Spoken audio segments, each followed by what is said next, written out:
membasmi ulat dan jamur. Membasmi ulat dan jamur berarti itu termasuk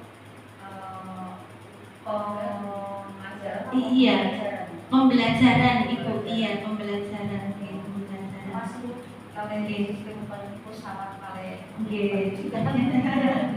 Jadi, maksudnya, jadi kita tidak bisa, intinya ada ketika si anak punya kodrat apa, punya potensi apa, ya itu yang kita kembangkan dengan memberikan stimulus dari luar. Intinya seperti itu. Jadi kita tidak jadi guru, hendaknya maksud dan tujuannya itu tidak diizinkan untuk merubah apa yang sudah anak miliki. Nah, pembelajaran dengan paradigma baru dirancang berdasarkan prinsip pembelajaran yang terdiferensiasi, sehingga setiap siswa belajar sesuai dengan kebutuhan dari tahap perkembangannya untuk mewujudkan profil pembelajar Pancasila. Nah, makanya ada inti dari pembelajaran sekarang yang kita lalui sekarang itu satu, yaitu profil pelajar Pancasila. Enten berapa nih? Profil pelajar Pancasila? Ada berapa? Ada? 6. Ada 6. Nomor kemandiri, kreatif, kepikiran global, terus bernalar kritis, terus gotong royong. Iya. Apa? Yang pertama? Beriman dan bertakwa kepada Tuhan Yang Maha Esa dan berakhlak mulia. Itu yang pertama. Tujuan akhirnya adalah tujuan paling tinggi adalah bisa bernalar kritis. Gitu. Ada 6 profil pelajar Pancasila yang diharapkan dari perubahan paradigma baru dalam pembelajaran. Bapak Ibu sudah risau pembelajaran berdiferensiasi, Pembelajaran berdiferensiasi itu adalah salah satu model kita belajar bersama murid yang mengedepankan perkembangan anak, perbedaan individu anak. Jadi kalau zaman dulu kan hari ini bahasa Indonesia nulis, berarti kokeh kudu nulis. Iya, dengan model yang sama, tugas yang sama, dengan metode yang sama. Nah, maksud pembelajaran yang terdiferensiasi itu jadi kita mengakomodir perbedaan individu siswa melalui pembelajaran. Jadi makanya kita kalau awal pembelajaran ini kurikulum terbaru ada tes diagnostik. Nah, itu fungsinya itu. Jadi dari minat, bakat, kemampuan, profil belajar, gaya belajar semua dicek satu persatu. Supaya apa? Ketika kita memberikan pembelajaran di kelas, kita tahu, oh, kebutuhan si A berbeda dengan kebutuhan si B. Gaya belajar si A berbeda dengan gaya belajar si B. Repot ya? Iya. Repot ya, berarti satu kali pembelajaran kita harus menyiapkan banyak sekali metode dan banyak sekali alat seandainya kita mau memenuhi semua kebutuhan siswa. Iya, tapi bisa diakali. Tapi saya juga berpikir bisa terlaksana, bisa kalau dieksekusi seperti itu. Insya Allah bisa, Ibu. Insya Allah bisa dengan memanfaatkan keterbatasan. Iya, betul. Ya. Kalau Bapak Ibu mengajar masuk kelas langsung bertanya begini, hari ini kamu ingin belajar apa? Hari ini pelajaran kan bahasa Indonesia, kamu ingin belajar bahasa Indonesia menulis, kamu ingin menulis atau membaca. Nah, itu sudah melaksanakan pembelajaran terdiferensiasi, Bu. Jadi mengakomodir kemampuan siswa. Yang senang membaca pasti akan pilih membaca, yang senang menulis dia akan pilih menulis. Ketika menilai, menulis pun sama. Menulis kalimat sederhana, menulis kalimat yang kompleks,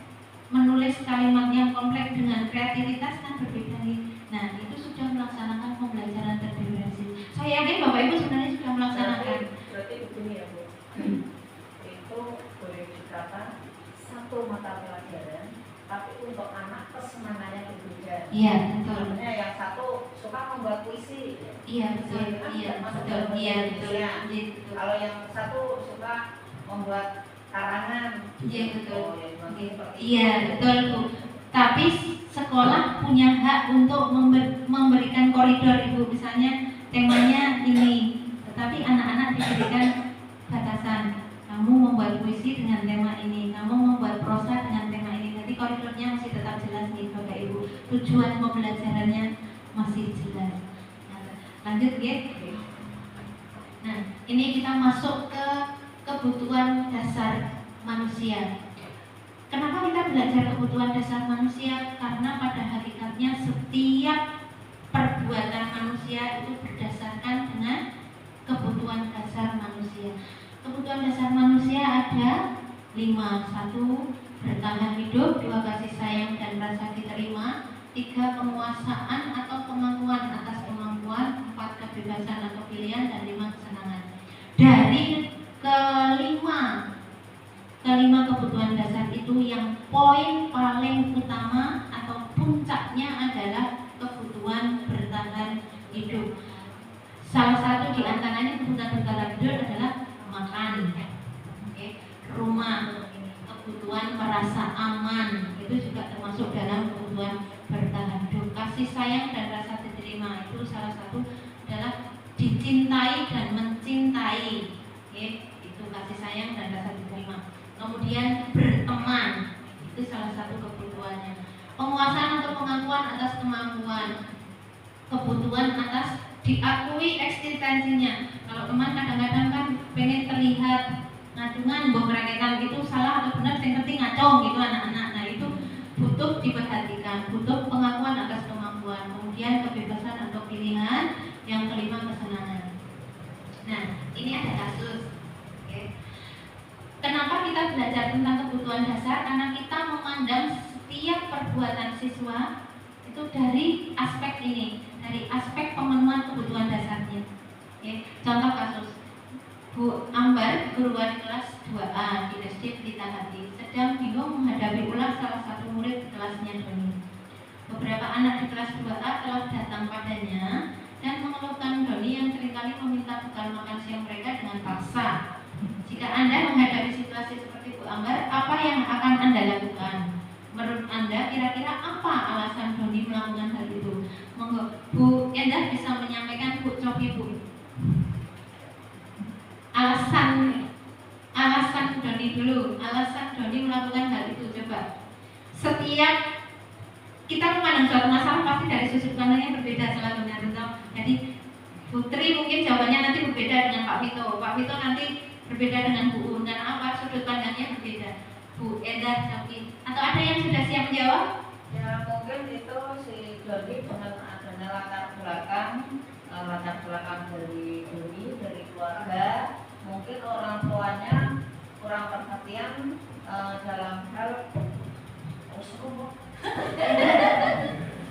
kurang perhatian dalam hal setiap pagi anak harus sarapan gitu. Jadi orang tua kurang perhatian.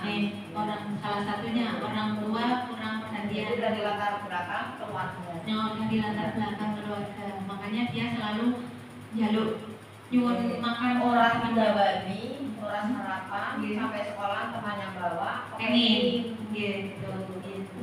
Ada lagi kira-kira dari sudut pandang apa, Bu Un? Kalau menurut saya bisa juga mungkin karena kalau kurang dari keluarga ya. Yang kedua mungkin karena cari perhatian mungkin hanya sekedar cari perhatian saja, bisa dia berulang ya, cari perhatian ke guru atau ke teman-temannya, karena mungkin di rumah itu kurang kasih sayang menurut saya. Ada yang lain? Bu Lili? Bu Maira? Bukan? Bu Murni?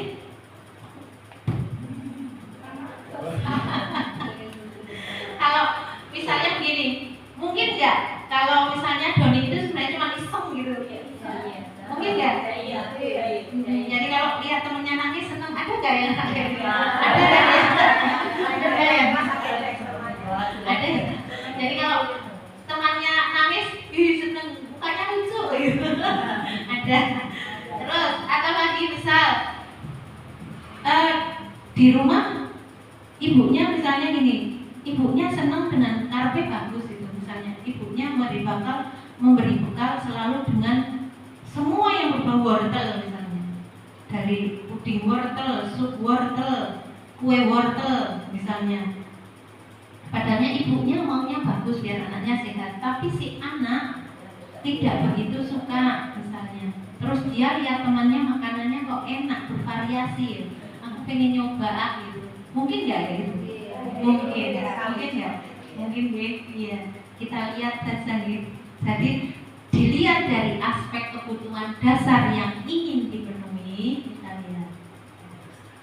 Risa dan Bu, kekecilan ya? Itu mungkin sekali Bu, karena tadi waktu saja anak saya seperti itu. Saya ingin pepes tahu sama jamur, ngomong udah tak wadahi dan kota ini kan, tapi ternyata dia tidak orang sanggup Bu. Dan terus mantap lah. Karena anak tidak suka. Betul. Ini dari aspek yang pertama dulu. Apabila jawaban Doni ketika ditanya Bu Ambar karena ibunya tidak membawakannya bekal sehingga dia merasa lapar, seperti jawabannya Bu Endah tadi, maka kebutuhan dasar yang ingin dipenuhinya adalah kebutuhan bertahan hidup atau survival. Jadi dia mengelih gitu loh, lihat temannya makan enak lah, udah digawani ibunya jangan tobat gini perlu dibimbing ibunya. Yang kedua, apabila jawaban Doni karena ingin diperhatikan guru, teman atau orang tua ketika guru melaporkannya, kebutuhan yang ingin dipenuhinya adalah kasih sayang atau rasa diterima. Berarti tadi Bu Uun melihat dari sudut pandang gitu ya. Jadi kebutuhan kasih sayang, kurang kasih sayang, tidak diperhatikan ibunya. Ibunya kalau pagi sibuk bangun tidur di dapur udah itu bekalnya wes sama bawa gitu kan dia. Jadi dia ingin diperhatikan sama ibunya. Yang ketiga, apabila jawaban Doni adalah dia merasa hebat karena temannya jadi takut. Nah ini biasanya ya, dan menuruti keinginannya, maka dia ingin memenuhi kebutuhan dasarnya akan kekuasaan. Ini biasanya anak-anak yang mungkin kalau di rumah dia selalu ditekan. Iya, selalu ditekan sehingga dia mencari kebutuhan dasar akan kekuasaannya di tempat yang mungkin dia bisa memperoleh di sekolah, contohnya membuli ya, mengganggu teman supaya temannya takut. Terus yang keempat, apabila jawaban Doni karena ia merasa bosan, nah ini mencoba bekal temannya yang beraneka ragam, maka ia ingin memenuhi kebebasan atau pilihannya. Jadi ibunya kalau minta Bu bikin yang lain, ibunya kan wah gitu kan. Iya. Pengalaman pribadi. Buat saya ibu yang baik. Terus yang terakhir, apabila Doni menjawab karena iseng, nah ini karena iseng senang melihat temannya menangis atau kesal, maka dia memenuhi kebutuhan dasarnya akan kesenangan. Ada yang seperti itu dulu di SD, Bapak Ibu, Pak Vito, Mbak Billy.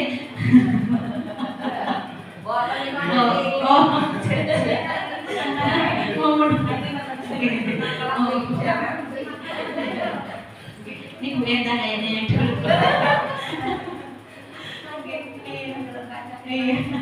Jadi kalau ada anak-anak yang lihat temannya nangis atau usuk-usuk itu malah senengi lucunya gitu, itu ada. Kelas kali.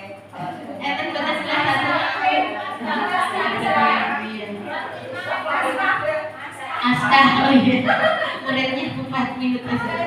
Berarti dia mengganggu karena kesenangan, seneng kok. Jadi kalau temannya udah nangis, tinggal pergi dia dari dulu itu. Iya. Iya. Soalnya dia punya adik, tetapi tidak pernah merasakan punya adik. Ya, mungkin jadi dia pengennya adiknya. Nah ini, perilaku seperti yang tadi disampaikan, ada motif-motif dasarnya nih, motivasi perilaku manusia. Yang satu, yang pertama menghindari ketidaknyamanan atau hubungan. Kemudian yang kedua mendapatkan imbalan atau penghargaan dari orang lain. Terus menjadi orang yang mereka inginkan dan menghargai diri sendiri dengan nilai-nilai yang mereka percaya. Ini kira-kira dari 1, 2, 3 yang paling pas, yang motivasi yang harusnya kita punya yang mana Bapak Ibu? Mana?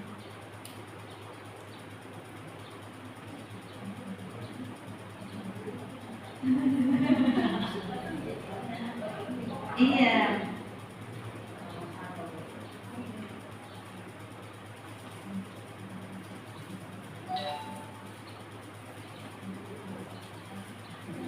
Nah, yang mana dua? Saya pun ibu nomor 1, 2, nomor 3. Iya. Yang paling dalam level tingkat tertinggi itu nomor 3. Menjadi orang yang mereka inginkan. Maksudnya gini, kadang kita itu kan pengen nyenengke orang gitu, pengen nyenengke berlaku, pengen nyenengke orang. Tetapi ketika kita nyenengke orang, kita tetap punya prinsip bahwa kita punya nilai. Gitu ya. Oke, iya. Oke, saya punya prinsip begini, tetapi saya pengen membuat orang lain senang gitu. Oke, jadi bukan nuruti keinginan mereka, itu bukan, tetapi kita punya prinsip, tetapi membuat orang lain bahagia, membuat orang lain senang. Oke, iya. Itu level paling tinggi dari motivasi perilaku manusia. Untuk menghindari ketidaknyamanan atau hukuman, berarti ini ada motivasi. Ini dari luar atau dari dalam kira-kira menghindari hukuman? Iya, kita lihat ini. Nah, ini. Iya, kalau kita hanya sekedar menghindari hukuman, itu adalah motivasi yang datangnya dari luar. Segala sesuatu yang dari luar bertahan lama apa enggak? Tidak. Biasanya yang muncul, pertanyaan yang muncul adalah apa yang akan terjadi jika saya tidak melakukan ini, jika saya tidak berbuat itu, jika saya tidak begini, gitu kan? Itu motivasi yang terjadi jika kita hanya sekedar menghindari hukuman. Kemudian untuk memperoleh penghargaan itu juga dari eksternal. Apa yang akan saya peroleh jika saya, ini. Jadi orientasinya selalu dengan hadiah, penghargaan, gitu. Iya. Kemudian yang terakhir adalah motivasi internal, nilai kebajikan diri. Kalau misalnya gini, kita menolong orang kan, kita berpikirnya saya akan menjadi orang seperti apa sih, gitu. Kalau saya tidak berbuat seperti ini, gitu kan. Nah, ini. Jadi ini ada motivasi internal. Nah, ini hubungannya motivasi dengan motivasi, terus kemudian kebutuhan dasar manusia tadi kita hubungkan ini dengan disiplin positif. Kita sudah masuk ke disiplin positif. Sebagai pendidik, tujuan kita adalah menciptakan anak-anak yang memiliki disiplin diri sehingga mereka bisa berperilaku dengan mengacu pada nilai-nilai kebajikan universal dan memiliki motivasi intrinsik, bukan ekstrinsik. Jadi bagaimana kita menumbuhkan motivasi dari dalam diri murid untuk menjadi pribadi yang lebih baik, menjadi pribadi yang berkarakter tanpa mengubah kodrat alam dan kodrat zaman mereka. Itu sebenarnya tujuan pendidikan. Terus kemarin sudah ditambah lagi dengan, kalau Pak Ki Hajar Dewantoro, untuk apa kita berbuat seperti itu? Supaya mencapai keselamatan dan kebahagiaan yang setinggi-tingginya. Oke. Nah, ini nilai-nilai kebajikan universal yang seperti apa yang harus ditanamkan, harus kita miliki, harus ditanamkan, harus dimotivasikan untuk anak. Ini antaranya ini. Sebenarnya kalau Bapak Ibu Preso, kalau mencari nilai-nilai kebajikan universal itu banyak sekali, dari ahli itu banyak sekali menanamkan. Salah satu yang kita miliki adalah apa? Profil pelajar Pancasila itu juga salah satu dari bagian dari nilai-nilai kebajikan universal. Nah, ini yang dibahas: peduli, rajin, integritas, rasa hormat, keterus-terangan, keberanian, kebahagiaan, tanggung jawab, dan lain sebagainya. Itu adalah nilai-nilai kebajikan universal yang harus muncul dari dalam diri anak ketika kita melakukan pembelajaran. Lanjut. Oh iya, ya Allah, masa Allah kalau dikesahkan. Iya betul, monggo. Kalau dikesahkan Bu Bahiro, Masya Allah sudah jauh-jauh dari ujung Afrika Selatan sih. Monggo loh. Yang sudah dari ujung kulon silakan. Mbak ini yang sudah dari India. Monggo. Paling mengenaskan dari ujung kulon badan. Oke, kita lanjut. Monggo dipun kersakaken kali sami enggak apa-apa. Nggih. Sing sekeca mawon iki. Iya, bukan ini. Oke, ini kita masuk ke konsep disiplin identitas yang gagal tadi. Ada motivasi yang berdasarkan hukuman dan penghargaan. Oke. Ketika kita melakukan sesuatu berdasarkan menghindari hukuman atau memperoleh penghargaan, itu artinya kita melaksanakan konsep disiplin yang gagal. Karena hukuman dan penghargaan itu tidak membuat karakter siswa membaik, tetapi membuat karakter yang semakin terpuruk. Bapak Ibu sudah preso kenapa sekarang tidak ada sistem ranking? Alasannya kenapa? Ini salah satunya, ini. Jadi sistem konsep disiplin identitas yang gagal salah satunya adalah sistem perankingan. Karena perankingan dianggap sebagai sebuah penghargaan. Ya, kita satu-satu dulu dari hukuman. Hukuman itu tidak ada yang menyenangkan. Apapun bentuknya pasti menyakitkan, gitu. Terus membuat tidak nyaman, menjadi murid takut. Kalau zaman dulu seneng murid takut gurunya munduk-munduk, tetapi murid bukannya takut, maksudnya gini, munduk-munduk bukan karena dia tahu Pak gurunya berwibawa atau bagaimana, tapi karena alasannya takut dihukum. Kemudian hukuman pasti memaksa. Terus nomor 5, jika suatu saat murid melakukan kesalahan lagi, cenderung menyembunyikan. Itu kalau biasa dihukum. Kemudian anak yang biasa dihukum juga akan rendah diri. Dia tidak bisa memunculkan identitasnya secara utuh. Kemudian sama penghargaan. Penghargaan tidak efektif. Bagus tidak? Kalau untuk jangka pendek bagus penghargaan. Tetapi tidak bisa dilaksanakan untuk jangka panjang. Kan tidak mungkin kita melakukan memberikan penghargaan setiap saat ketika anak melakukan sesuatu, kan enggak tahu. Sekali, 2 kali, tetapi hal itu membuat anak jadi tergantung, betul enggak? Ya, secara teori begitu, jadi tidak efektifnya seperti itu. Saya sendiri mengalami begini, anak mau sekolah kalau diiming-imingi, gitu kan? Nanti kalau mau sekolah pulangnya beli ini, besok lagi aku mau sekolah hari ini dibeliin apa?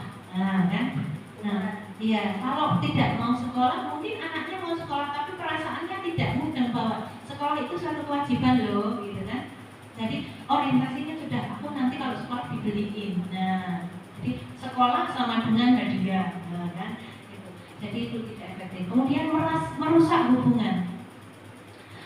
Ada anak-anak yang selalu mendapat penghargaan. Ada anak-anak yang merasa tidak mampu, tidak mendapatkan penghargaan. Nah, timbul perasaan iri, merusak hubungan. Kemudian mematikan kreativitas.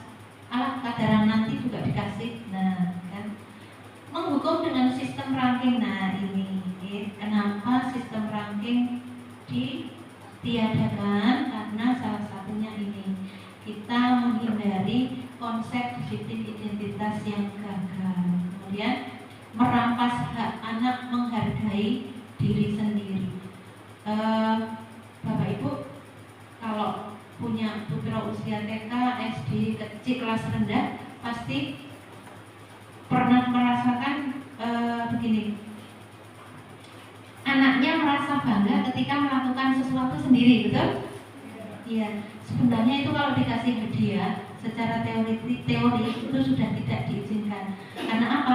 Ketika anak bisa tersenyum, keplok-keplok sendiri, merasa bangga terhadap dirinya sendiri, dia bisa menghargai dirinya sendiri, bisa berbuat sesuatu, itu sudah sebuah pembelajaran yang wujudnya penghargaan atas diri sendiri. Jadi ketika orang tua menambahi dengan memberikan hadiah, orang tua atau guru, itu malah merusak perasaan anak untuk menghargai diri sendiri. Itu secara teori. Ya, lanjut. Nah ini tindakan sebagai hukuman. Salah satu contoh tindakan sebagai hukuman yang seringkali terjadi di sekolah.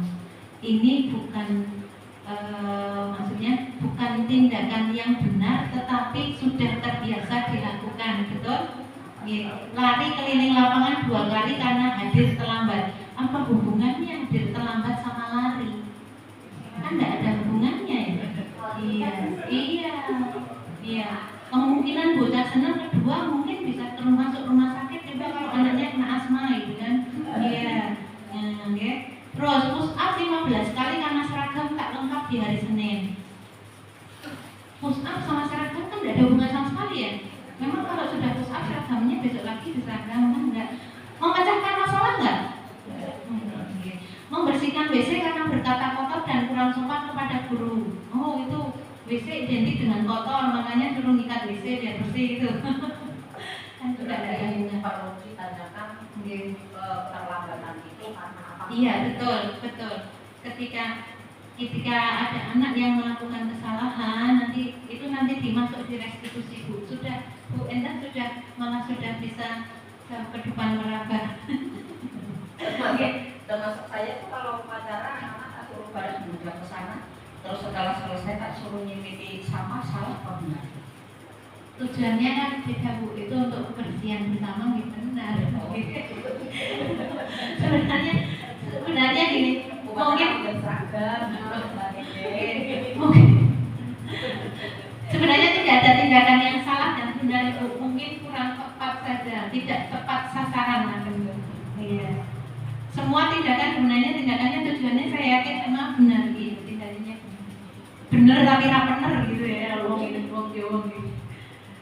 Terus hormat bendera 10 menit karena berkelahi dengan teman. Ini juga tidak memberikan solusi. Berdiri di depan kelas karena lupa atau tidak mengerjakan PR. Nah ini juga tidak ada solusi. Memang kalau sudah berdiri terus PR-nya dia jadi mengerjakan kan tidak gitu. Iya betul.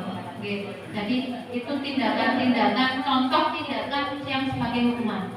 Nah terus ini yang kedua, konsep disiplin identitas sukses. Ada konsekuensi dan restitusi. Ini tadi yang sudah disampaikan Bu Endah malah sampun preso luar biasa. Kalau konsekuensi itu penguatan jangka pendek. Kan setiap tindakan siswa kalau menawi Bapak Ibu preso, kalau sekarang katanya tidak boleh menghukum, ya kan? Iya. Tidak menghukum Bapak Ibu, tapi kita memberikan konsekuensi yang sesuai. Setiap tindakan pelanggaran itu harus diberikan konsekuensinya, harus, tapi bukan hukuman. Tapi kan sebagai contoh, orang nggak PR kok dikon ngadeg, itu kan bukan konsekuensinya. Nek orang nggak PR, ya soalnya diberikan digarap, gitu kan, itu konsekuensinya. Jadi bukan hukuman, gitu. Terus perlunya monitoring berkelanjutan, itu kalau konsekuensi. Stimulus respon, ini konsekuensi itu menggunakan teori pendidikan stimulus respon. murid menghormati peraturan, tetapi murid kehilangan waktu untuk merenungi kesalahan. Maksudnya begini, kalau kita memberikan konsekuensi, murid konsentrasi pada konsekuensi yang akan diberikan guru, nyumpon gitu kan? Gitu. Jadi murid tidak menyadari kesalahannya, aku itu salah apa ya gitu. Nah, solusinya adalah kita melakukan kegiatan yang namanya restitusi.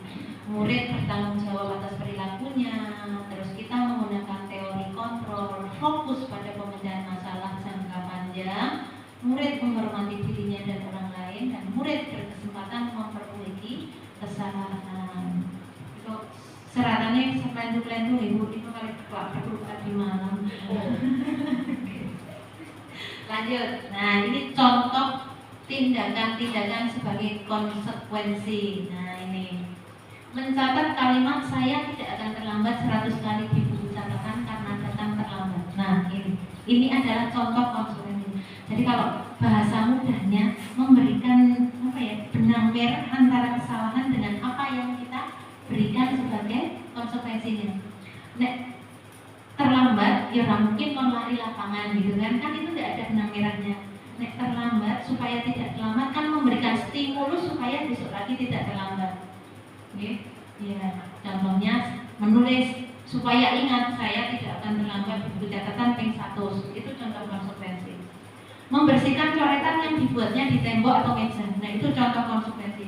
Kamu sudah mencoret tembok yang diresiki. Gitu, itu konsekuensi. Mengganti pensil teman yang dipatahkannya. Nah, memakai pensilnya sudah patah, resikomu untuk mengganti dan kamu harus mau mengganti. Itu konsekuensi. Oke. Bukan dihukum, misalnya udah memakai pensil, kamu ditutup suruh nyapu, kan tidak ada hubungannya. Memang pensil yang patah kalau nyapu jadi bener lagi kan enggak, gitu ya kan. Memotong waktu istirahat 10 menit karena terlambat 10 menit. Nah, ini contohnya. Kalau terlambat 10 menit berarti kamu juga harus membayar 10 menit tadi. Gitu. Tidak diberi izin bermain di lapangan karena sengaja mencederai teman saat bermain. Ketika bermain di lapangan, dia nyelengkar temennya, terimanya tiba, maka dia diberi konsekuensi. Kamu melakukan kesalahan di lapangan, ya saya tidak usah pakai lapangan dulu. Ya, itu contoh konsekuensi. Ya, Bupati ngantuk, terima kasih.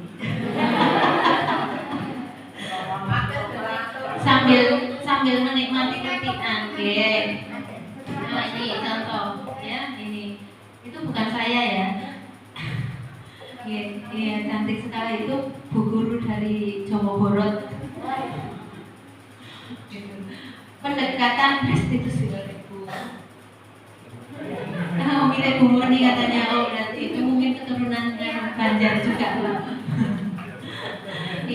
Pendekatan restitusi adalah proses menciptakan kondisi bagi murid untuk memperbaiki kesalahan mereka sehingga mereka bisa kembali pada kelompok mereka dengan karakter yang lebih kuat. Ini teorinya Gosen 2004. Nah ini ciri-ciri restitusi, bukan menebus kesalahan tapi belajar dari kesalahan, memperbaiki hubungan, melakukan tawaran bukan paksaan, menuntun untuk melihat ke dalam diri, saya salah apa sih, mencari kebutuhan dasar yang mendasari tindakan. Jadi kita ketika melakukan restitusi, ketika siswa melakukan segala kesalahan, kita selalu memandangnya dari sudut pandang positif Bapak Ibu. Sebenarnya nih anak ini kurang apa sih gitu. Jadi yang diharapkan dari proses restitusi ini, ketika anak melakukan sebuah tindakan pelanggaran, kita tidak melihatnya dari sudut pandang kesalahannya, tetapi melihat dari sudut pandang positif dan solusinya, gitu. Jadi kalau dalam bahasa restitusi kita tidak boleh memandang ketika anak salah, wah itu keliru, itu enggak. Dengan bahasa yang negatif saja kita sudah tidak diizinkan. Gitu. Nah, kemudian fokus pada karakter bukan tindakan. Nah, ini maksudnya seperti itu. Jadi kita membangun karakter siswa, bukan menyalahkan tindakannya. Jadi lihatnya siswanya, bukan tindakannya, bukan. Ketika anak melakukan pelanggaran, yang dilihat ini anak yang kurang apa ya, bukan kamu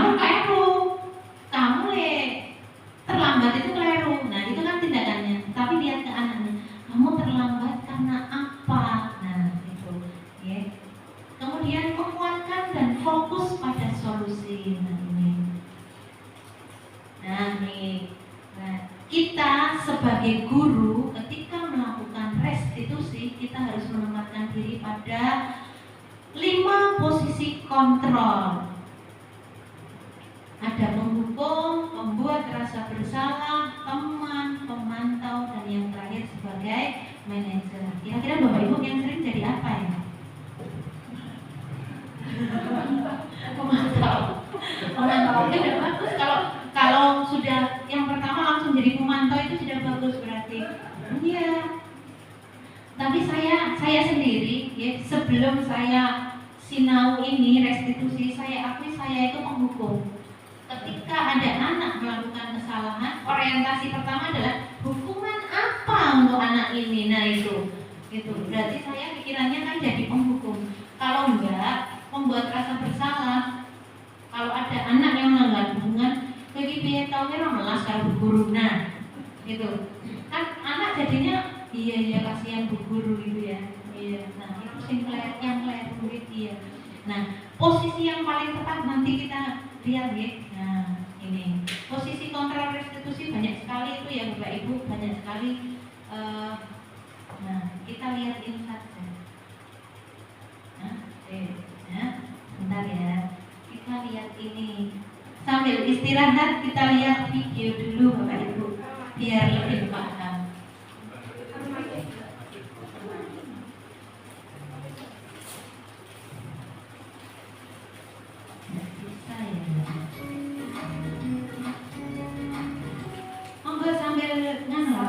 Agak lama ini. Bapak Guru hebat. Dalam penerapan disiplin positif restitusi, salah satu program yang dikembangkan adalah 5 posisi kontrol. 5 posisi kontrol dalam restitusi adalah proses perjalanan seorang pendidik agar dapat mengenali dirinya. Pada video kali ini, kita akan membahas tentang 5 posisi kontrol yang dikembangkan oleh Diane Gosser dan contoh penerapannya.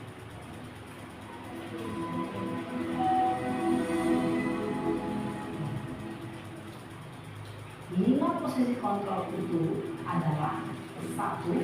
Posisi penghukum, 2. Posisi pembuat merasa bersalah, 3. Posisi teman, 4. Posisi pemantau atau monitor, dan 5. Posisi manajer.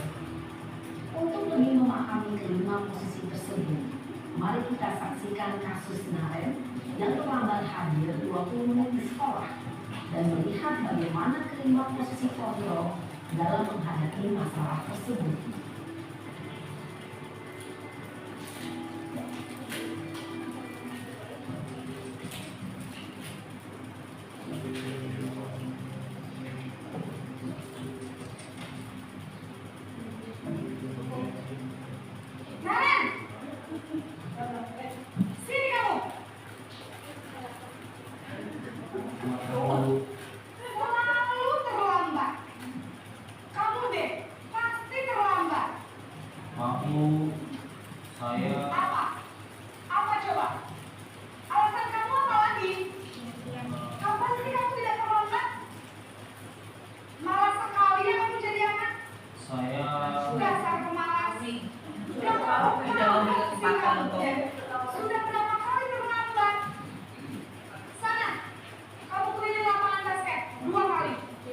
Kenapa saya harus keliling lapangan basket, Bu? Kenapa? Kamu melawan ibu? Berani-beraninya jawab. Sudah terlambat, masih berani jawab pula. Sekarang, keliling lapangan basket 5 kali sekalian. Biar kamu. Pergi sana ke lapangan basket. Posisi penghukum biasanya berbicara dengan nada tinggi, menghardik, menunjuk-nunjuk, menyakiti, dan menyubir. Hukuman bisa berupa fisik maupun psikis. Ibu dan bapak guru hebat, dampak yang terjadi pada murid ketika guru berada pada posisi penghukum adalah murid cenderung akan memberontak, bahkan menyimpan dendam.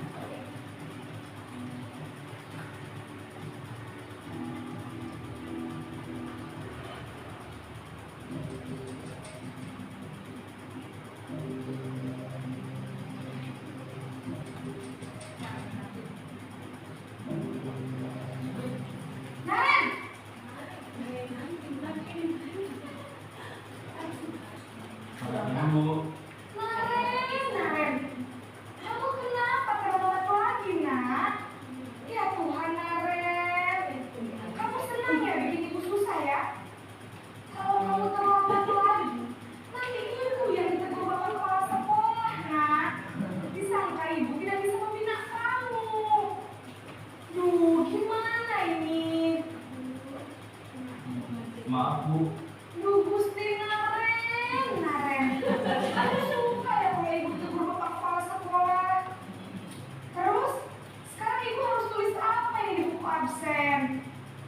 Ini kamu sudah sering terlambat loh. Ibu harus apa coba? Maaf Bu, maaf sekali. Ya sudah, lain kali jangan bikin ibu susah lagi anak ya. Ibu tidak akan kuat lagi kalau kamu begini terus. Bisa jadi lagi kalau ibu tegur bapak kepala sekolah. Sana cepat kelas. Maaf ya Bu, maaf sekali. Ya, maaf. Posisi membuat rasa bersalah, berbicara dengan nada tenang, cenderung lembut. Namun kata-kata yang diutarakan membuat murid merasa menjadi orang yang gagal, memandang buruk dirinya sendiri, merasa tidak berharga, dan tidak sanggup membahagiakan orang lain.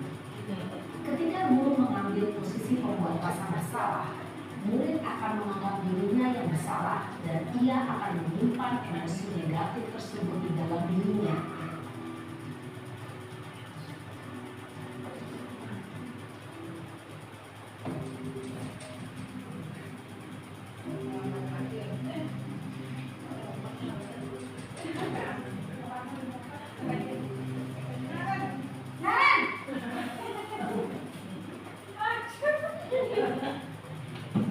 Selamat pagi Bu. Wah, sudah jam berapa ini nak? Terlambat lagi ya sayang. Habis, ibu saya lupa bawa ngecek saya Bu. Kamu malah menyalahkan ibu kamu. Kamu bukannya anak yang larinya paling kencang. Kok terlambat sih? Iya Bu, saya memang terlambat bangun tadi. Jadi, biarpun saya lari kencang, tetap nggak kekejar Bu. Ya sudah sana. Nanti lain kali larinya lebih kencang lagi ya. Biar gak terlambat lagi. Bikin seneng ibu. Demi ibu. Bisa kan? Bisa Bu. Ya sudah sana masuk kelas. Ibu beresin urusan absen kamu. Kamu ini ada-ada saja. Dalam posisi teman, guru berbicara dengan nada suara ramah, akrab, cenderung bersenda gurau untuk menjaga suasana tetap santai. Murid akan merasa senang, aman, dan akrab dengan guru. Identitas yang tercipta adalah identitas sukses atau berhasil. Namun, perlu diingat, karena ini masih dorongan eksternal, maka ada faktor ketergantungan dari murid kepada orang tertentu. Di sini, guru absennya, sehingga di lain waktu, murid bisa berperilaku baik, namun hanya kepada orang-orang tertentu saja.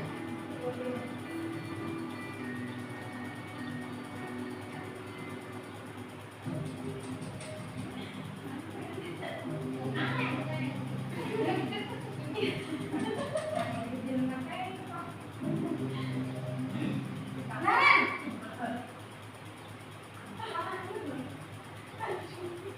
Selamat pagi Bu. Naren, apa peraturan sekolah kita tentang jam berapa kita harus masuk sekolah, nak? Kita harus di sekolah jam 7 Bu. Iya betul, sekarang sudah jam 7.20. Naren sudah tahu konsekuensinya jika terlambat hadir. Paham Bu, saya harus tinggal kelas pas jam istirahat selama 20 menit. Iya benar, konsekuensinya demikian. Jadi nanti jam 9.30 pas istirahat, kamu harus tinggal di kelas, kerjakan tugas tambahan untuk ketertinggalan kamu, ya? Baik Bu. Posisi pemantau mengandalkan penghitungan atau data untuk mengontrol murid. Guru mengarahkan murid berdasarkan peraturan dan konsekuensi. Seorang pemantau menunjukkan bahasa tubuh dan ekspresi wajah yang datar dan cenderung formal.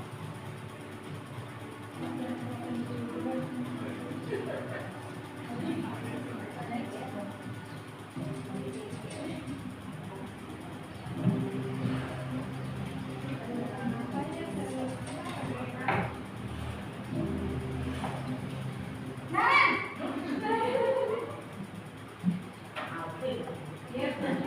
Selamat pagi Bu. Selamat pagi Naren. Bu, saya terlambat. Iya, sekolah masuknya jam 7, sekarang sudah jam 7.20. Jadi sekarang bagaimana ini, Naren? Maaf Bu, saya lupa setel alarm saya semalam. Baiklah, menurut kamu, keyakinan sekolah yang mana yang perlu kamu tingkatkan? Menghargai diri sendiri dan orang lain mungkin ya Bu. Setuju. Jadi, apakah Naren meyakini prinsip saling menghormati tersebut? Iya Bu, saya meyakininya. Apakah Naren bersedia memperbaiki masalah keterlambatan ini? Bersedia Bu. Bagaimana kamu akan memperbaiki masalah keterlambatan ini? Saya akan coba untuk tidak lupa menyetel alarm saya Bu. Baik, kalau Naren lupa menyetel alarm di rumah, ada orang yang kira-kira bisa bantu mengingatkan tidak? Ada Bu, kakak saya, Kak Emma. Ada lagi selain Kak Emma? Selain Kak Emma, ada ibu saya. Baik, jadi yang mengingatkan Naren adalah Kak Emma dan ibu kamu ya? Kira-kira akan mulai setel alarm kapan nih, Naren? Setelah pulang sekolah, akan segera saya lakukan. Baik, jadi Naren akan setel alarm untuk bangun besok pagi dan akan diingatkan oleh kakak dan ibunda Naren ya. Ada lagi yang mungkin perlu dilakukan, Naren? Agar tidak terlambat bangun lagi. Tidak ada Bu. Baik, Naren. Terima kasih untuk bersama kami. Sekarang kamu perlu kembali ke kelas untuk belajar. Baik Bu, terima kasih. Posisi manajer adalah posisi kontrol yang disarankan untuk membimbing murid memiliki sikap disiplin yang positif, yaitu murid yang mandiri, bertanggung jawab, dan dapat memecahkan masalah. Tujuan dari posisi ini adalah agar murid dapat berefleksi atas tindakannya. Guru akan dengan tulus memberikan pertanyaan-pertanyaan bermakna, sehingga membuat murid dapat belajar dari kesalahannya dan mencari sebuah solusi untuk menyelesaikannya. Ibu dan bapak guru hebat, setelah mengamati adegan kelima posisi kontrol tadi, kira-kira posisi mana yang paling ideal? Posisi mana yang dapat menunjang motivasi intrinsik murid? Ya, tentu posisi manajer. Posisi ini memang posisi ideal yang ingin dituju setiap pendidik. Pada posisi inilah, guru dapat menerapkan disiplin positif yang berpihak pada murid, yang memerdekakan murid. Perjalanan seorang pendidik tentunya tidak mudah untuk sampai pada posisi seorang manajer. Namun, tujuan kita pasti, yaitu menciptakan murid-murid yang mandiri, merdeka, dan bertanggung jawab. Semoga penggambaran 5 posisi kontrol yang telah diperlihatkan ini dapat menjadi ajang refleksi bagi kita semua, agar dapat terus mengasah dan menerapkan disiplin positif yang memerdekakan murid. Mari terus berlatih dan bersemangat. Selamat menerapkan.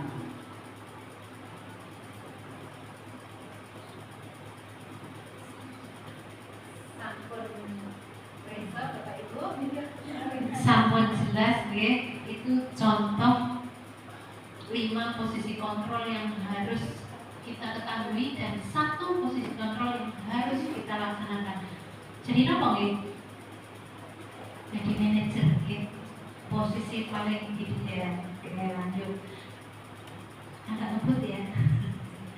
Oke, kita masuk ke segitiga restitusi. Nah ini segitiga restitusi adalah ini. Apa itu segitiga restitusi? Segitiga restitusi itu tindakan-tindakan untuk merestitusi pelanggaran yang dilakukan murid atas pelanggaran kesepakatan atau keyakinan yang sudah disepakati di sekolah atau di kelas. Nih, ada validasi tindakan yang salah, menstabilkan. Pertama menstabilkan identitas dulu, terus validasi tindakan yang salah, terakhir menanyakan keyakinan. Nah ini contoh pelaksanaan segitiga restitusi. Kita lihat lagi video pendeknya. Ini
dia nggak mencuri tugas itu benar atau salah? Salah. Karena tugas itu salah satu kewajiban badan ya. Terus itu salah. Dia manusia bukan malaikat ya. Iya, itu tidak salah. Setiap manusia punya kesalahan. Tidak bagian dari sikap manusia nih bersalah ya kan? Benar manusia kan? Iya. Benar manusia. Ya, jadi setiap manusia pasti punya salah. Di sini tidak ada mencari siapa yang salah, siapa yang benar. Di sini meluruskan dan meluruskan dan solusi bersama-sama. Wah, Mbak Ida dan menggunakan juga semuanya lagi dan tetap ya. Oh, kira-kira kenapa?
Oke, cukup ya Bapak Ibu. Oke, sudah restitusi. Restitusi itu ada 3 tindakan. 1, menstabilkan identitas. 2, apa tadi? Iya, memvalidasi tindakan yang salah. Terus yang ketiga, menanyakan keyakinan. Ini keyakinan yang mana? Keyakinan yang sudah disepakati dan diyakini bareng-bareng baik di sekolah maupun di kelas. Nah, kita masuk ke keyakinan kelas. Mengapa keyakinan kelas? Mengapa tidak perlu peraturan kelas saja? Nah, kita lihat ke pertanyaan pemantik. Mengapa kita memiliki peraturan tentang penggunaan helm pada saat mengendarai kendaraan roda 2 atau motor? Mengapa? Apa yang kita yakini dengan penggunaan helm itu keyakinannya supaya apa kita? Iya, supaya apa? Aman.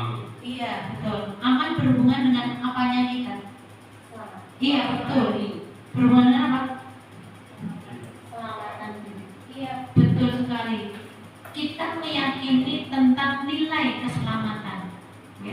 Oleh karena itu kita taat pada peraturan memakai helm. Sama. Oke. Kenapa kita harus punya keyakinan kelas? Supaya apa? Kita memiliki ketaatan. Murid-murid memiliki ketaatan. Nah, bagaimana keyakinan kelas dibuat? Nah, ini contoh-contoh cara membuat keyakinan kelas.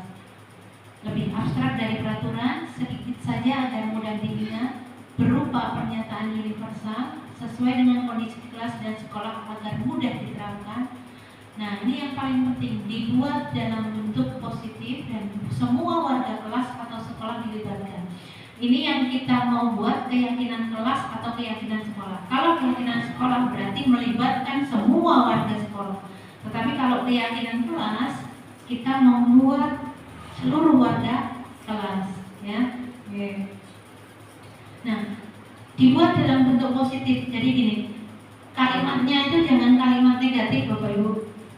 Dilarang membuang sampah. Nah,